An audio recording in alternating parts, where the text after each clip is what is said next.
मानवीय पैरोल मसले पर ट्रंप प्रशासन को सुप्रीम कोर्ट से राहत।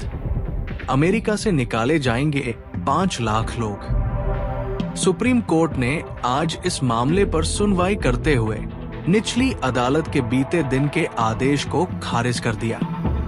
उस आदेश में निचली अदालत ने 4 देशों क्यूबा, हैती, निकारागुआ और वेनेजुएला के 5 लाख से अधिक प्रवासियों के लिए मानवीय पैरोल सुरक्षा को बरकरार रखा था।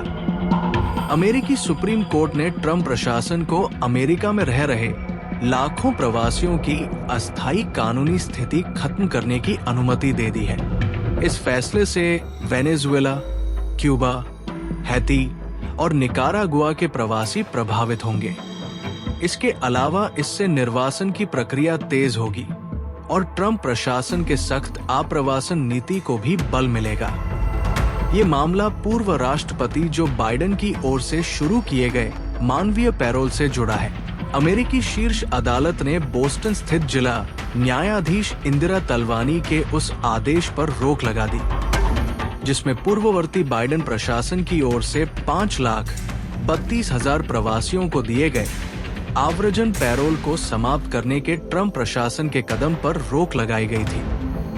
इस फैसले के बाद इनमें से कई लोगों को जल्द अमेरिका से निकाला जा सकता है, जबकि निचली अदालत में मामला चलता रहेगा।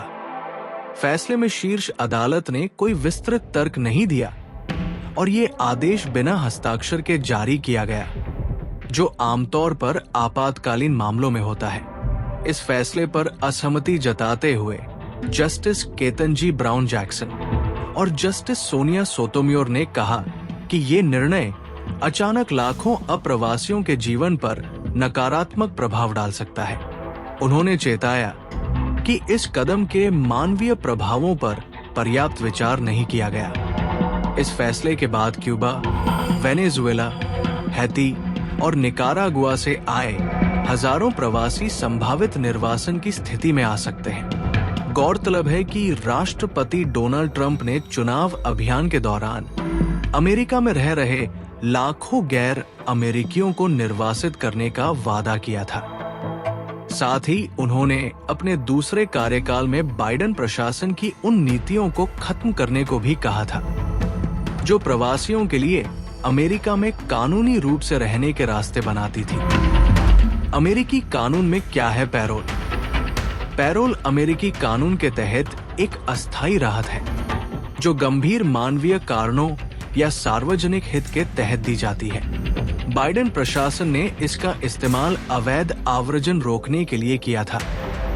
इसका फायदा खासकर उन लोगों को होता था जो हवाई मार्ग से आते हैं, सिक्योरिटी चेक पास करते हैं और जिनके पास अमेरिका में कोई वित्तीय प्रायोजक होता है। ऐसे लोगों को अमेरिका में रहने और काम करने की अस्थायी अनुमति होती है।